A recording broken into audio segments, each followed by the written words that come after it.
Good morning to all of you. Today we'll start our fifth chapter of the chemistry, that is the surface chemistry. अभी तक जो आपने topic किया उसमें adsorption, absorption, positive और negative adsorption ये अभी तक किया था. नेक्स्ट जो हमारा पार्ट है that is the type of adsorption. अगर हम टाइप ऑफ एडजॉर्प्शन की बात करें तो एडजॉर्प्शन आपका दो तरह का होता है. First one is the physical adsorption and second one is the chemical adsorption. अगर हम जो फिजिकल एडजॉर्प्शन की बात करें तो फिजिकल एडजॉर्प्शन की जो डेफिनेशन है, अगर फिजिकल एडजॉर्प्शन है उसको हम फिजियोजॉर्प्शन भी कहते हैं. When particles of the adsorbate are held to the surface of the adsorbent by the physical force such as weak van der Waals force of attraction, तो such type of adsorption is called physical adsorption या physiorsorption, जिसमें जो adsorbate है, adsorbent के surface पर क्या होगा, जब adsorb होगा तो weak forces के थ्रू वो combine होगा. और वो forces कौन सी होती हैं, जो weak van der Waals forces होती हैं. तो इसीलिए इसको क्या कहा गया, फिजिकल फोर्सेस की वजह से इसका नाम क्या पड़ा, फिजिकल एडजॉर्प्शन या सिंपली फिजियोजॉर्प्शन. इसके अंदर जो आपको पॉइंट नोट करना है, इट कैन बी रिवर्स्ड और decreased by increasing the temperature and decreasing the pressure. जो फिजिकल एडजॉर्प्शन है उसको हम रिवर्स कर सकते हैं बाय रिवर्सिंग द कंडीशंस.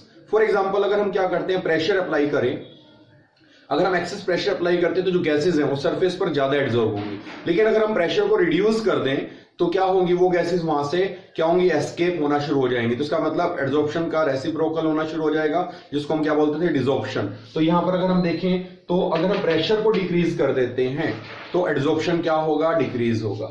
अगर हम टेम्परेचर की बात करें तो टेम्परेचर अगर हम बढ़ाते हैं तो टेम्परेचर बढ़ाने पर जो weak van der Waals forces हैं, जो weak van der Waals forces हैं किसके बीच में, एडजॉर्बेट और एडजॉर्बेंट के बीच में, जब हम उसको टेम्परेचर प्रोवाइड करेंगे तो वो फोर्सेज क्या होंगी, ब्रेक हो जाएंगी. और जो एडजॉर्बेट है वो वहां से क्या होगा, एस्केप हो जाएगा. तो these are the two point, that means it can be reversed. ये पॉइंट आपका जब डिफरेंस आता है इंपॉर्टेंट है, differentiate between physical and chemical adsorption. तो वहां पर आप इन जो हम पॉइंट्स बता रहे हैं इन पॉइंट्स को आप डिफरेंस में यूज कर सकते हैं. जैसे फर्स्ट डेफिनेशन हो गई, second point it can be reversed. तो ये जो है आपने नोट डाउन करना है और इंपॉर्टेंट पॉइंट है जिसको भी हम आगे भी फिर एक्सप्लेन करेंगे. उसके बाद नेक्स्ट है characteristics of the physical adsorption. हमारा जो फिजिकल एडजॉर्प्शन उसकी क्या क्या कैरेक्टरिस्टिक्स हैं. सबसे पहले तो है लो एंथैल्पी ऑफ एडजॉर्प्शन. सबसे पहले एंथैल्पी ऑफ एडजॉर्प्शन है क्या, जैसा कि आपको याद होगा हमने 11th क्लास में अच्छे से किया हुआ, एंथैल्पी का मतलब एक टाइप से एनर्जी है. और यहां पर जब भी एडजॉर्बेंट के साथ कंबाइन होगा तो क्या करेगा, कुछ ना कुछ एनर्जी क्या करेगा, रिलीज करेगा या एनर्जी एब्जॉर्ब करेगा. It depends on the process is exothermic और एंडोथर्मिक. तो यहां पर जो हमारी एंथैल्पी है, अब फोर्सेस कौन सी हैं, वीक फोर्सेस हैं. अगर वीक फोर्सेस हैं, अगर हमें उसको ब्रेक करना है तो उस केस में क्या करेगा, जो एनर्जी प्रोवाइड करेंगे वो कितनी होगी, that is the 20 to 40 kilojoule per mole. या उसके साथ जब कंबाइन होगा तो एनर्जी रिलीज करेगा, तो उस केस में भी कितनी होगी, 20 to 40. सिर्फ डिफरेंस क्या आएगा, एक केस में आएगी पॉजिटिव और दूसरे केस में आएगी नेगेटिव. क्योंकि आपने ऑलरेडी पढ़ा हुआ है जो एडजॉर्प्शन और डिसॉर्प्शन है दोनों एक दूसरे के रेसिप्रोकल है. Magnitude will remain same but the sign will be different. एक में पॉजिटिव तो दूसरे में नेगेटिव. तो इसकी जो एंथैल्पी ऑफ एडजॉर्प्शन है विच इज वेरी लो, उसका reason due to weak van der Waals forces. और यहां पर नेक्स्ट जो पॉइंट है that is the reversible nature. अगर हम बात करते हैं, अभी बताया था आपको कि जो हमारा physical adsorption it can be reverse, तो इसका मतलब उसका नेचर क्या है, रिवर्सिबल है. इसको समझने के लिए हम क्या करते हैं, फॉर एग्जांपल कोई गैस है किसी सॉलिड के सरफेस पर क्या हुई, एडजॉर्ब हुई. तो जो हमारा क्या मिला, सॉल्यूशन, उसको हमने लिखा गैस ऑब्लिक करके सॉलिड. तो इसका मतलब जो गैस है वो सॉलिड के सरफेस पर एडजॉर्ब हो चुकी है. प्लस हीट, प्लस हीट का मतलब the reaction is exothermic. Then adsorption is always exothermic. अब ये आता है क्वेश्चन, इंपॉर्टेंट क्वेश्चन है, एनसीईआरटी में आपका क्वेश्चन है, why adsorption is exothermic. तो जब भी आप क्या नोट करेंगे, दो चीजें कंबाइन होती हैं. फॉर एग्जांपल जो एडजॉर्बेट है, एडजॉर्बेंट के सरफेस पर जब भी कंबाइन होगा तो there may be some loss of energy. तो उसका मतलब जो उसकी सरफेस एनर्जी है वो क्या होती है, डिक्रीज. ऑलरेडी पढ़ा है, the minimum energy is the most stable state. जो एनर्जी मिनिमम होगी तो स्टेबिलिटी बढ़ेगी.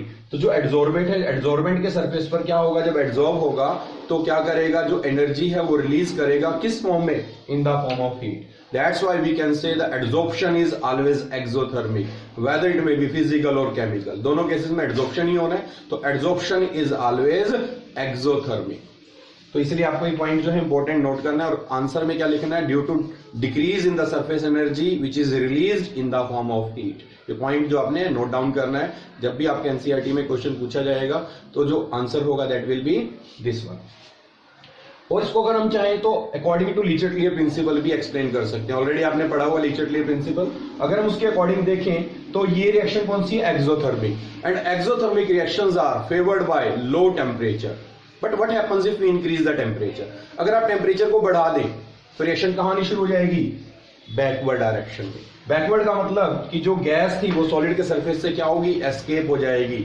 जो हमने अभी ऑलरेडी बताया था डिसॉर्प्शन, जो हमने बताया था increasing the temperature which can be explain with the help of Le Chatelier principle. तो लीचेट-लियर प्रिंसिपल आपने ऑलरेडी किया है, उसी के बेसिस पर हम इसको एक्सप्लेन कर सकते हैं। That means this one is the reversible in nature.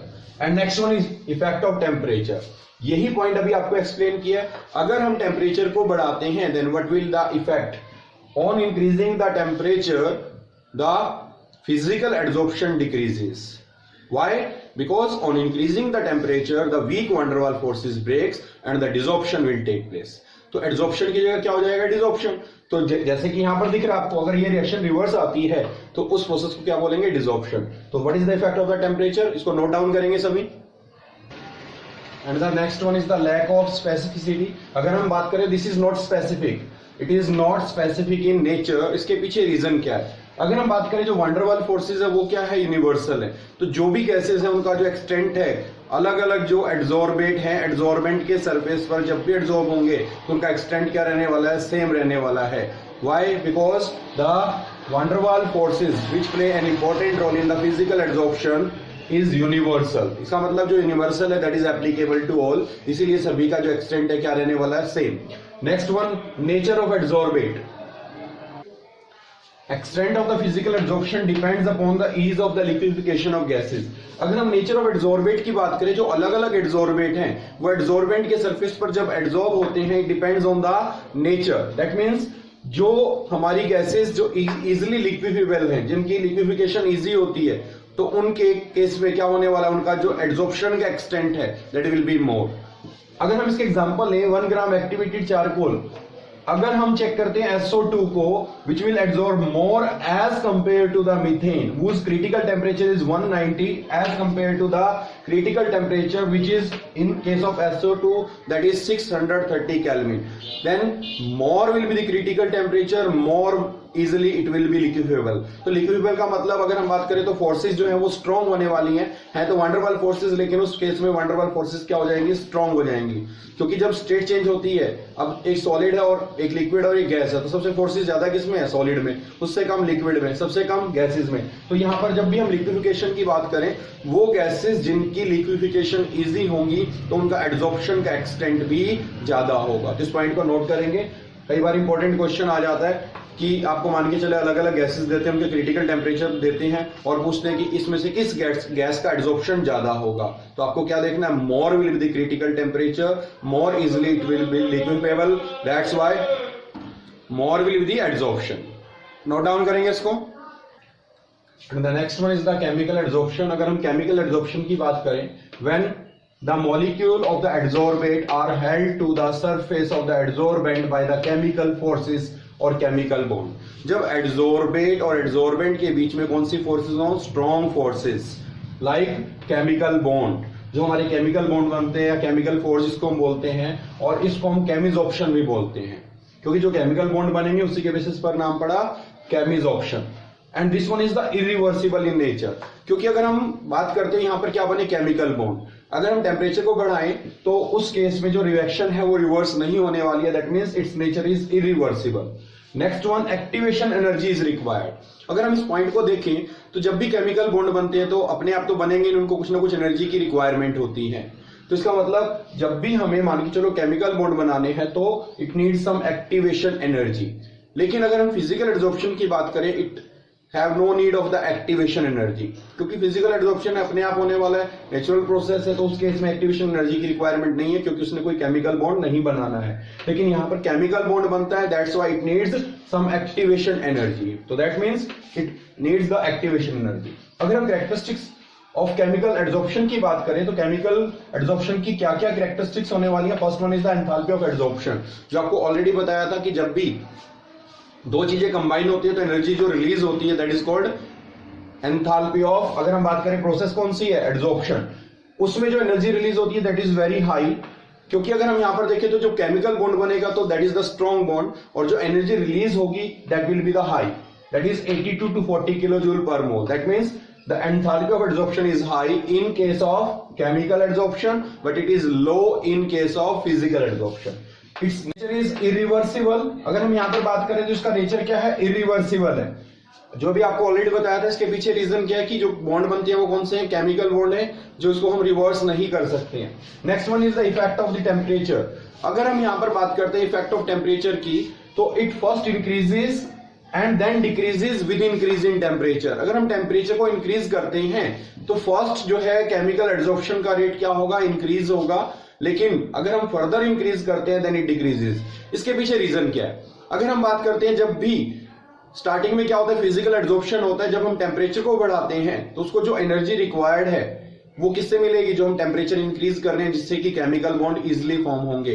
तो जैसे जैसे हम टेम्परेचर को स्टार्टिंग में बढ़ाएंगे तो जो रेट ऑफ एड्सॉर्प्शन है और केमिकल बॉन्ड फॉर्मेशन है दैट विल बी इंक्रीज्ड. लेकिन अगर हम फर्दर टेम्परेचर को इंक्रीज कराते हैं तो उस केस में जो बॉन्ड्स होते हैं वो ब्रेक होना शुरू हो जाएंगे, और क्या होगा, जो हमारे सब्सटेंसेस हैं उसके सरफेस से रिमूव होना शुरू हो जाएंगे with increase in temperature. That's why we can say the physical adsorption decreases with increase in temperature, but chemical adsorption first increases then decreases. ये जो पॉइंट है इंपॉर्टेंट पॉइंट है, नोट डाउन करेंगे इसको. Next one, highly selectivity. अगर हम बात करें तो this one is the highly selective.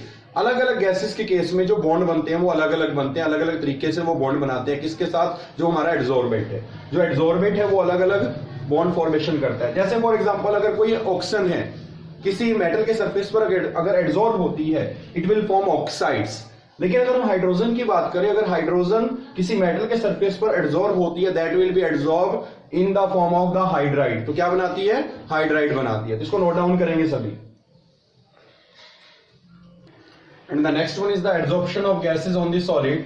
अगर हम जो गैसेस है उनके एड्सॉर्प्शन की बात करें तो उससे पहले हम एक पॉइंट करते हैं जो हमारा क्या बताता है, फिजिकल और केमिकल एड्सॉर्प्शन.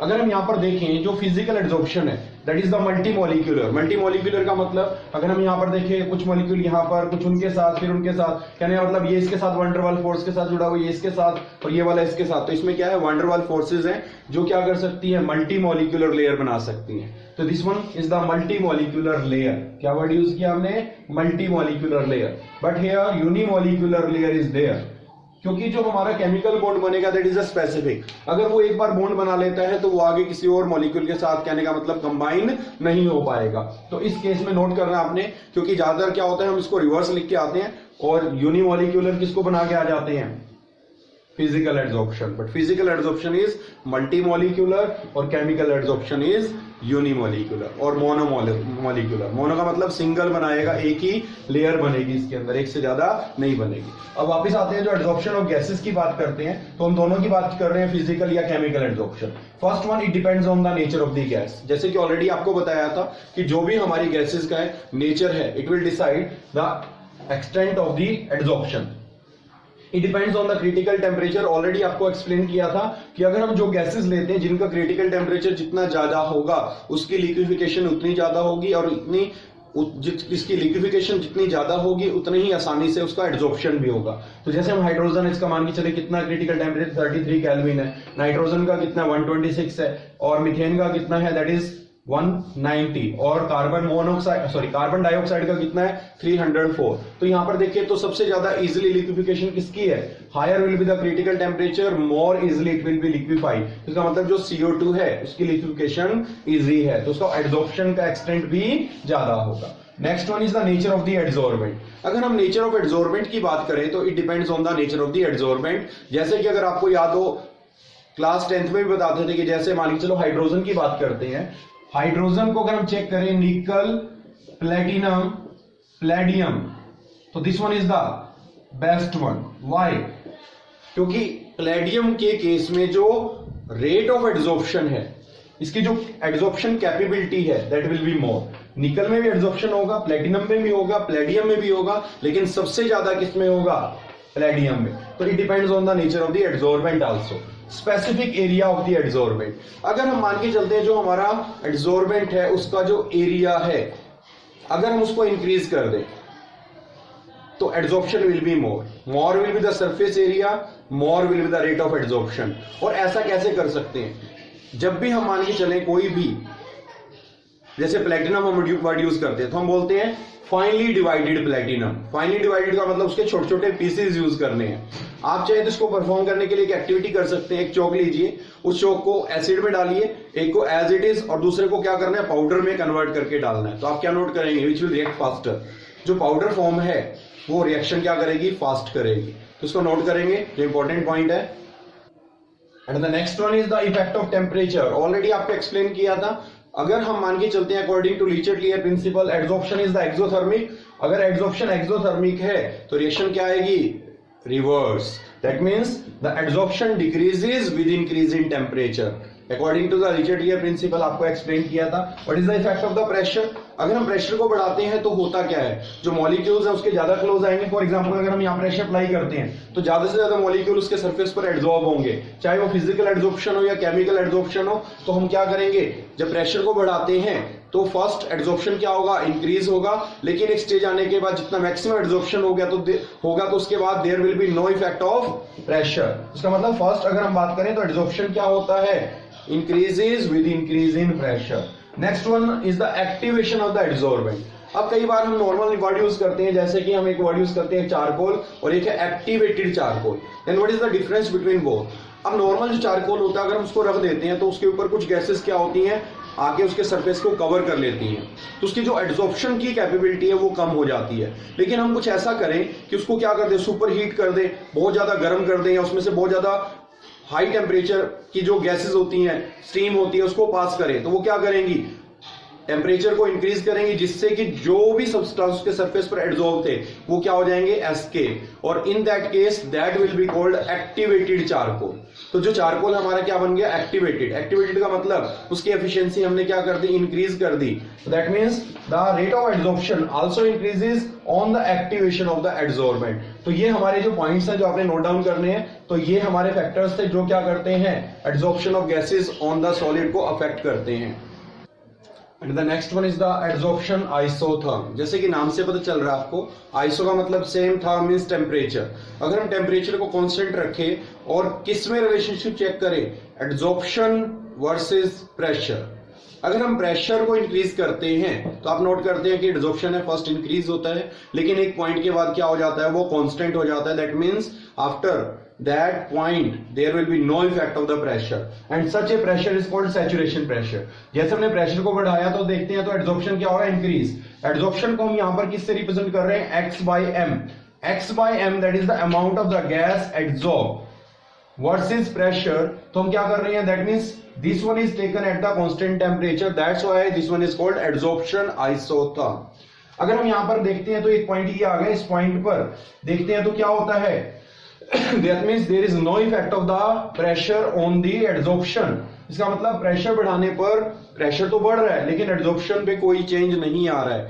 तो ये जो पॉइंट जहां पर ये हुआ, इस पॉइंट को क्या बोलेंगे, जो ये प्रेशर है इसको क्या बोलेंगे, सैचुरेशन प्रेशर। और ये पॉइंट क्या हो गया, पॉइंट ऑफ सैचुरेशन, यानी कि सैचुरेटेड का मतलब देयर इज नो इफेक्ट। अब इस पे कोई इफेक्ट नहीं पड़ने वाला, इसका मतलब प्रेशर कौन सा कहलाएगा, सैचुरेटेड प्रेशर या सैचुरेशन प्रेशर। और इस जो हमारी कर्व बनी है इसको क्या बोलेंगे, एड्सॉर्प्शन आइसोथर्म। अगर यहां पर देखें तो x क्या बताया था, that is the mass of the adsorbate, और m is the mass of the adsorbent, कि कितना एड्सॉर्ब, जो हमारा यहां पर एड्सॉर्बेट था कितना एड्सॉर्ब हुआ, कितने एड्सॉर्बेंट के ऊपर। तो m क्या था, मास ऑफ एड्सॉर्बेंट, और x क्या है, the amount of the gas adsorb. तो इसको हम क्या बोल देते हैं, सिंपली एड्सॉर्प्शन। तो this one is the amount of gas adsorb is called adsorption। तो this is the adsorption versus pressure। इसी चीज को हमने रिप्रेजेंट किया, adsorption isotherm is the relationship between the amount of the substance adsorbed by the adsorbent and the equilibrium gas pressure at constant temperature। तो यही चीज हमने यहाँ पर एक्सप्रेस की है। Next one is the Freundlich adsorption isotherm। जो फ्रेundlich थे उन्होंने इसको एक इक्वेशन मैथमेटिकल फॉर्म में दिया, और वो क्या थी, जिसको हम तीन पार्ट में डिवाइड करने वाले हैं। First one is at low pressure, eight high pressure, and third one is the at intermediate pressure. अगर हम ये वाला पार्ट देखते हैं यहां से यहां तक का, तो this one is at low pressure. और अगर हम ये वाला पार्ट देखते हैं, ये वाला part, this one is at high pressure. तो इन दोनों केसेस में क्या होने वाला है, और ये वाला जो पोर्शन है हमारा दैट इज इंटरमीडिएट प्रेशर, ये इंटरमीडिएट रहने वाला है जिसको भी हम एक्सप्लेन करेंगे। सबसे पहले लो प्रेशर को चेक करें, तो at low pressure x/m directly proportional to p। अगर हम इस पार्ट को देखें तो आपको कैसे दिख रही है, स्ट्रेट लाइन। जब भी आपका ग्राफ स्ट्रेट लाइन बनता है that means it is directly proportional किसके, प्रेशर के। तो जितना ज्यादा आप प्रेशर बढ़ा रहे हैं एड्सॉर्प्शन उतना ज्यादा इंक्रीज हो रहा है, that will applicable only eight low pressure. और इसको हम ऐसे एक्सप्रेस कर सकते हैं, यहां पर क्या करें, प्रोपोर्शनलिटी कांस्टेंट हटा के क्या लगा दिया हमने, k लगा दिया। तो x/m equal to k p की पावर 1। अगर हम इसको हाई प्रेशर पे चेक करें, at high pressure x/m equal to constant. तो यहां पर देख सकते हो that means there is no effect on the adsorption. तो x/m क्या आ रहा है, कांस्टेंट। और हम x/m को क्या लिखते हैं, p की पावर 0। तो p की पावर 0 क्या होगी, दैट इज अगेन कांस्टेंट। और अगर हम इस प्रोपोर्शनल को हटा के क्या लगा दें, x/m equal to k p की पावर 0। तो this is again the mathematical expression of this one। तो जिसको हम बोलते हैं फ्रेंडलिच एड्सॉर्प्शन आइसोथर्म, इसको नोट करेंगे अभी। And the next one is the third point that is the at intermediate pressure, जिसपे हमें मेन फोकस करना है, that is the third point. अगर हम यहां पर रहे तो x/m directly proportional p raise to power 1/n और x/m is equal to k p की पावर 1/n। और n क्या है, कोई भी होल नंबर हो सकता है जो डिपेंड करता है एड्सॉर्बेंट और एड्सॉर्बेट के ऊपर। तो n की वैल्यू अकॉर्डिंग टू एड्सॉर्बेंट और एड्सॉर्बेट होगी। अगर हम यहां पर चेक करें तो x/m is equal to k p की पावर 1/n। अगर हम इसको देखें तो इस इक्वेशन को हम यहां पर भी एक्सप्रेस कर रहे हैं। जो ये वाला पोर्शन है ग्राफ के अंदर, अगर हम यहां पर जो आपका यहां पर डायग्राम के अंदर आप नोट करेंगे, यहां से यहां तक का जो पोर्शन है that is x/m is equal to k p की power 1/n, that is the intermediate pressure. अगर हम यहां से यहां पर ये डॉटेड लाइन आपको नजर आ रही है x/m is equal to k p की power 1, that means it is directly proportional to pressure. लेकिन अगर हम इसके बाद वाली देखें तो third equation x/m is equal to k p की पावर 0। तो this is at high pressure, this is at low pressure, but this one is at moderate pressure. तो हम जो इक्वेशन यूज करते हैं फ्रेंडलिच एड्सॉर्प्शन आइसोथर्म में, that will be the moderate pressure. तो moderate pressure के लिए हम इसको यूज करते हैं इक्वेशन को, और किसमें, फ्रेंडलिच एड्सॉर्प्शन आइसोथर्म में कन्वर्ट करने के लिए हम क्या करते हैं, दोनों साइड पर log लगा देते हैं, taking log on both side. तो यहां पर अगर हम log लगाएं तो ये क्या बनेगा, log x/m, और इधर लगाएं तो क्या बनेगा, log k p की पावर 1/n। अगर हम यहां पर log लगाते हैं तो आपने देखा होगा कि जब भी log m into n करते हैं तो क्या होता है, log m plus log n। तो हमने यहां पर लगाया log k plus log p की पावर 1/n। ये भी आपको याद होगा कि जब भी हम log क्या करते हैं, a raise to power x करते हैं तो क्या हो जाता है, x log a। तो यहां पर हमने क्या किया, x को क्या लिया, मतलब 1/n को आगे ले आए, log p। तो ये इक्वेशन जो हमारी बनी है ये कौन सी है, फ्रेंडलिच एड्सॉर्प्शन आइसोथर्म के according in term of log, ये इक्वेशन हमारी जो बनी इसको बोलते हैं फ्रेंडलिच एड्सॉर्प्शन आइसोथर्म। अगर हम इसका ग्राफ ड्रॉ करें तो कैसा बनेगा, अगर हम log x/m वर्सेस p को चेक करें, इसको कंपेयर करें किससे, लाइन की इक्वेशन से, जैसे कि y is equal to mx plus में क्या कर दें हम c। तो यहां पर अगर हम कंपैरिजन करें तो this one is the y, this one is the x, this one is the m and this one is the c। अब यहां पर ये y हो गया हमारा, y एक्सिस पे आएगा, तो log x/m वर्सेस जो ग्राफ बनेगा that is x axis log p। तो ये दोनों हमारे यहां पर आ गए। अगर हम इसमें चेक करें 1/n, तो ये m क्या होती है, स्लोप, जो हमने यहां मेंशन की है, जो ये वाली हमारी स्लोप बनेगी दैट इज द 1/n। जो ये हमारी इसकी स्लोप बन रही है क्या है, दैट इज 1/n। अगर हम इसमें चेक करें c क्या है हमारा, इंटरसेप्ट। इंटरसेप्ट का मतलब ये ग्राफ आपका यहां से स्टार्ट होता है यहां पर, तो यहां से यहां की वैल्यू क्या कहलाएगी, इंटरसेप्ट, जिसको हम क्या बोलेंगे, log k। अगर ये 0 होता तो ग्राफ आपका यहां से स्टार्ट होता, अगर c 0 होता तो। दूसरा पॉइंट अगर हम देखें तो स्लोप क्या है, पॉजिटिव है, तो जो ऊपर की तरफ जा रही है, अगर ये नीचे आती तो स्लोप क्या होती, नेगेटिव। तो यहां पर क्या आएगा, पॉजिटिव। तो इसलिए हमारा यहां पर क्या है, m भी पॉजिटिव है और c की वैल्यू 0 नहीं है, इसलिए इसको यहां से स्टार्ट करना है। तो ग्राफ आपका कैसे बनाना है, ऑलरेडी आप पहले भी इसमें जो पॉइंट है आपको बता चुके हैं, नोट डाउन करेंगे इनको सभी। And the next one is the limitation of the Freundlich adsorption isotherm. जैसे कि आपने नोट किया कि जो हमारा एड्सॉर्प्शन आइसोथर्म था that will become constant for high pressure. तो अगर प्रेशर कांस्टेंट करते हैं तो एड्सॉर्प्शन पे फर्क ही नहीं पड़ेगा। लेकिन अगर हम लो प्रेशर की बात करें तो उस पे हमारा एडसॉर्प्शन आइसोथर्म क्या था, एप्लीकेबल था। तो यही हमारी लिमिटेशन है, that means the Freundlich adsorption isotherm is applicable only for low pressure but it can not be applied for high pressure. Next one is the adsorption isobar. अगर हम adsorption isobar की बात करें, the adsorption isobar is the graph between the extent of the adsorption and temperature at constant pressure। जैसे कि आपको याद होगा आइसोबार, आइसो का मतलब सेम, बार मींस प्रेशर, तो वो ग्राफ बनाएंगे जिसमें प्रेशर क्या होगा, कांस्टेंट, और किस किस के बीच में होगा, that is between temperature versus x by m. तो यहां पर हम देखें तो पी कांस्टेंट है। अब आप यहां देखेंगे तो हमने दो ग्राफ ड्रॉ किए हैं, फर्स्ट और सेकंड। इनमें से आप देख के बता सकते हैं which one is the physical adsorption and which one is the chemical adsorption. अगर आपको याद हो तो फिजिकल एडसॉर्प्शन क्या था, it decreases with increase in temperature. अगर आप टेम्परेचर बढ़ा रहे हैं तो क्या होता जाएगा, एडसॉर्प्शन कम होता जाएगा। तो this one is the physical adsorption. तो ग्राफ देखने से पता चल रहा है आपको, तो this one is the physical adsorption. लेकिन अगर हम केमिकल एडसॉर्प्शन की बात करें तो केमिकल एडसॉर्प्शन क्या करता था, फर्स्ट इंक्रीजेस देन डिक्रीजेस। तो इसका मतलब पहले हम क्या कर रहे हैं, जब टेम्परेचर बढ़ा रहे हैं तो एडसॉर्प्शन इंक्रीज हो रहा है, लेकिन उसके बाद क्या हो गया, डिक्रीज होना स्टार्ट हो गया। तो this one is the chemical adsorption. ये क्या हमारा केमिकल एडसॉर्प्शन। तो ग्राफ देखने से पता चल जाएगा। तो अब कई बार आपको क्या करते हैं, एग्जाम के अंदर ग्राफ दे देते हैं, पूछते हैं which one is the physical adsorption and which one is the chemical adsorption. तो by the using this graphical method we can distinguish between physical adsorption and chemical adsorption. और ये पॉइंट आप उसमें भी लिख सकते हैं जो आपका क्या था, बताया था क्वेश्चन, डिस्टिंग्विश बिटवीन। तो आपने जो क्वेश्चन है फिजिकल एडसॉर्प्शन, केमिकल एडसॉर्प्शन, उसको टेबुलर फॉर्म में करना है, जितने पॉइंट्स आप लिख सके मैक्सिमम से मैक्सिमम, तो इनको नोट डाउन करेंगे।